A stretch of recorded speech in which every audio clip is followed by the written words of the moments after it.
Today on the Transfer Talk Show, we're going to be talking about Harry Maguire with some good interest coming in from different clubs. We know, obviously, West Ham have had interest in him throughout the transfer window. We've got some updates on that. But are Everton about to overtake all of the clubs interested in him and look to be favourites to sign him?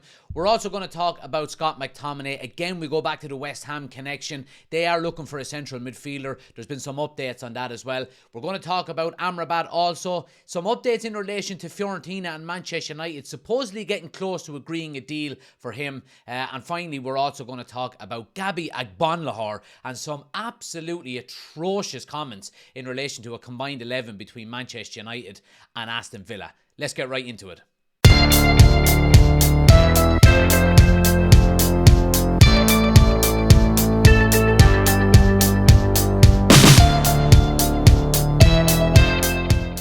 So we're going to start, guys, with Harry Maguire. And look, we do know that he is surplus to requirements at Manchester United this summer. There has been, I suppose, I won't say heavy reports, but there has been reports linking him with a move potentially to West Ham. Some reports have come out in the last maybe 24 hours or so, again suggesting that West Ham are ready to go back in for Harry Maguire. A report today says that West Ham are closer than ever to signing Manchester United pair Harry Maguire and Scott McTominay.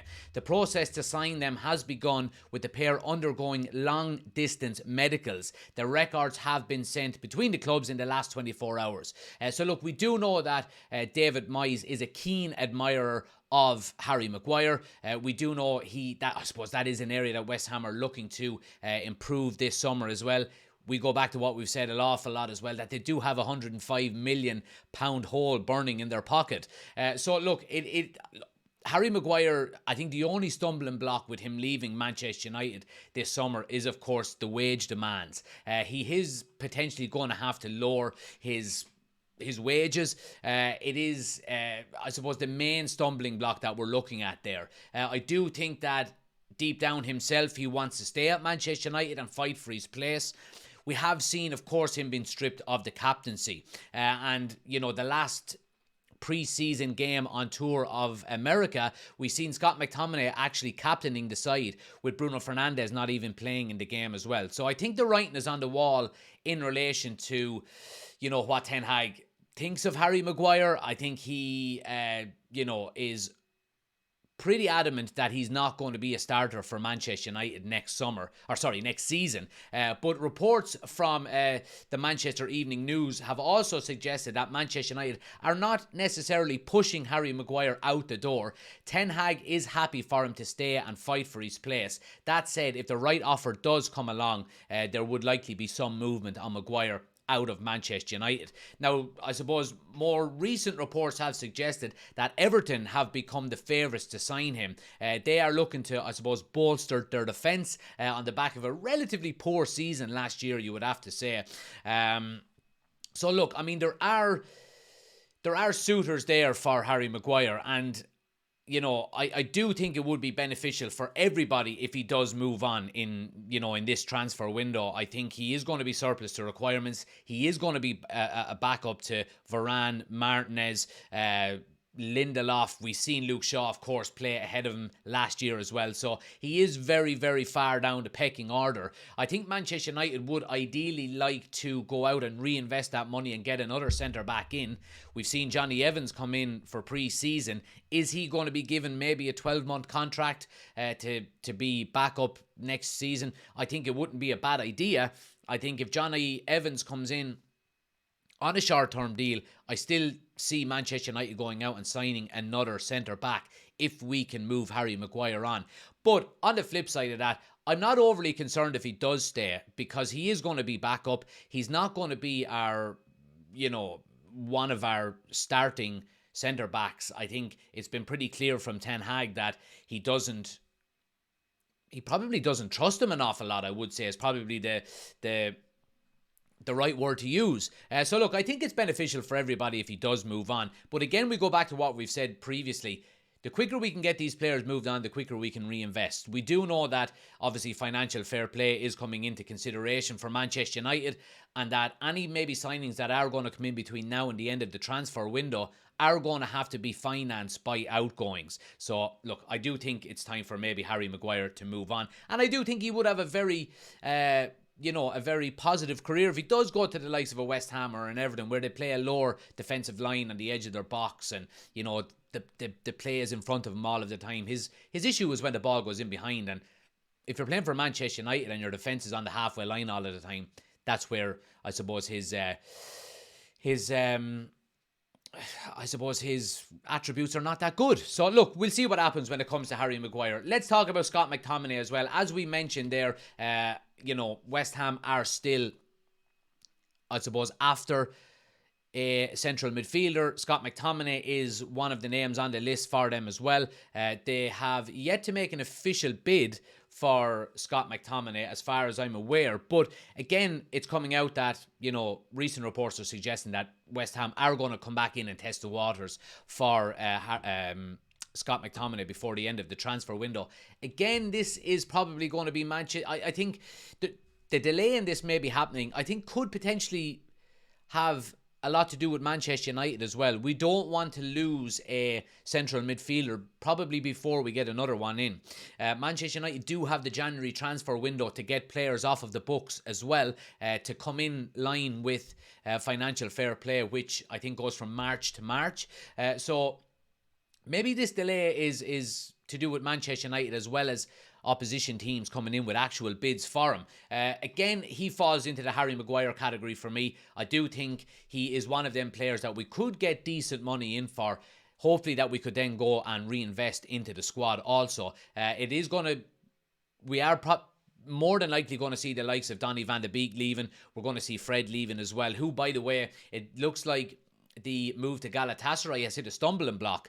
And there are other teams interested. We know Fulham have been interested in Fred, and there has been a Saudi side as well that have been interested in him. So I do expect him to move on, along with Donny van de Beek, who has been linked to Real Sociedad in Spain as well. So I think maybe letting Scott McTominay go will depend on whether we get another midfielder in. Now, that other midfielder, and we can move on nicely to it, is Sofyan Amrabat.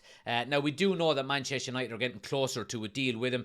Reports from Alfredo Padula has come out today saying that there have been secret contacts between Fiorentina and Manchester United through the intermediaries of both clubs. So Sofyan Amrabat time is soon. So look, the reports of us signing Amrabat and getting close to a deal there are getting stronger as the days go on. And again, we go back to what I've been saying about central midfield. I think if we do sign an Amrabat, I think it will probably mean that Scott McTominay will move on. And I said it last night on our live as well, that a midfield next year of Casemiro, Kobe Mainoo, Sofyan Amrabat, Mason Mount, Eriksen and Bruno Fernandes is a pretty decent midfield in my eyes. I think you've got two good players for each position there, and some of them players can play in a number of different positions within the midfield, in a 6, in an 8, in a 10. So I would be really happy with that, I have to say. In terms of other midfielders, we did talk about it last night that Hannibal is probably going to be loaned out this season. It looks like Luton are the main suitors for him, and I think that would be a very beneficial move for him. He is going to play Premier League football an awful lot more with Luton Town than he would with Manchester United next season. If we go out and get an Amrabat, we've also got a Mason Mount. I think he would find it difficult to get into that midfield and get sustained game time. So, look, central midfield is the main area of conversation at the moment with Manchester United. I can see a lot of things happening between now and the end of the transfer window there. But again, I go back and say that it's probably going to determine... Incomings are going to be determined by who we sell. And I think that's, it is quite important that we do that, given the fact that the financial fair play restrictions are... I won't say closing in on Manchester United, but we do have to be wary of them as well. We don't want to do a Manchester City on it, do we? So yeah, look, happy days with that, guys. Let's move on finally and talk about Gabby Ogbonlahor. Now, look, we all know he is a caricature of a football pundit. And I think he does an awful lot of this for likes and clicks and... we're talking about it, so he's obviously doing a good job on it. He was asked yesterday to give his combined 11 between Manchester United and Aston Villa. Obviously, Aston Villa being his former club. And some of the decisions were absolutely disgraceful. First and foremost, he said Mason Mount wouldn't even get on the bench for this combined 11, which I think is absolutely, disgraceful. But he gave a combined 11. He puts Martinez in goal from Aston Villa, given the fact that he won the World Cup. He called him the best goalkeeper in the world, which I think is absolutely ludicrous. He had a back four of Luke Shaw, Lisandro Martinez, Wan-Bissaka, and he put Konza of Aston Villa in ahead of Varane, because Varane is injury prone, and he had a couple of injuries last season, not basing it on, ability more than anything else. He had a midfield of, he had a midfield three.